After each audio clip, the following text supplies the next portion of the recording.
You don't believe in abortion under any circumstances. It's something that's driven, I think, by your time as a doctor. You delivered many, many babies. And I read a heart-rending thing you once said, that you once delivered, I think, a 2.5-pound baby that you, as you said, you had to put into a bucket. Not me. I wasn't a participant. I was a very, very casual observer as a student of... But you witnessed this. Yeah, I walk in a room and it happened. It was 5 minutes. It was over. I walked out of the room and I, wow, what did I just see? But it clearly scarred you. So it was that lack of respect for life that it dawned on me. Here's the dilemma, and it's one I put to Rick Santorum very recently, and I was surprised by his answer, although I sort of understood from his belief point of view that he would come up with this. But it's a dilemma that I'm going to put to you. You have 2 daughters, you have many granddaughters. If one of them was raped, and I accept it's a very unlikely thing to happen, but if they were, would you honestly look at them in the eye and say they had to have that child if they were impregnated? Now, if it's an honest rape, that individual should go immediately to the emergency room.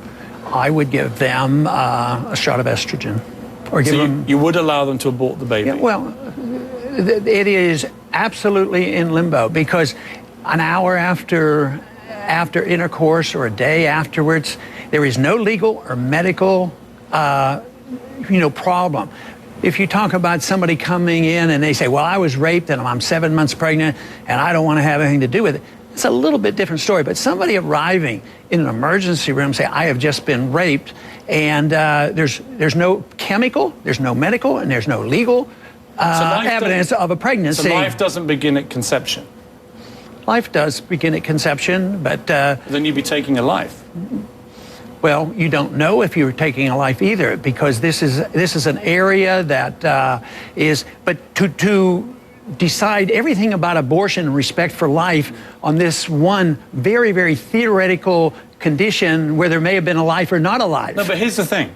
Although it is a hypothetical, it does happen. People do get raped and they do get impregnated, and sometimes they're so ashamed by what's happened that weeks go by before they may even discover they're pregnant. And they have to face this dilemma, and they're going to have a president who has a very, very strong view about this. Now, this is like the proposal that the people who like abortion endorse abortion because it's the woman's right to her body. You say, well, does that mean 1 minute before birth you can kill the baby? And I did this on one of the TV programs where some women were opposed to what I was saying. I said, this 9-pound baby, it's in the woman, she has the right, she argues her case. I said, you would abort this baby because the woman has had some unfortunate circumstances, so the doctor gets paid a handsome fee to kill this 9-pound baby. Oh, that's not what we're talking about. But that is what they're talking about. They're talking about a human life. So a person immediately after rape, yes, it's a tough one, and I won't satisfy everybody there. But to tell you the truth, what I saw happening in the 1960s and the change in the law and the change in attitude, people were doing illegal abortions. To me, it's a moral problem. It was to change the morality of the 60s. The lack of respect for life leads to the lack of respect for liberty and all the things that I believe in. So it was a change in morality that had the Supreme Court change the law. So I don't believe the change in the law is the magic cure. I do believe, though, very sincerely, if we don't have an understanding of life and have a lot of respect for life, I can't defend people on their personal liberties. I can't be as tolerant as I am on how they use their liberties. So that's why I think it's really a moral issue rather than a legal solution to all these problems. Then, as a physician, as a gynecologist, I've had to face some of these very, very difficult problems, and I understand them. And even before Roe versus Wade, many of those problems that existed, where there's no perfect answer, they were taken care of, but it was always done.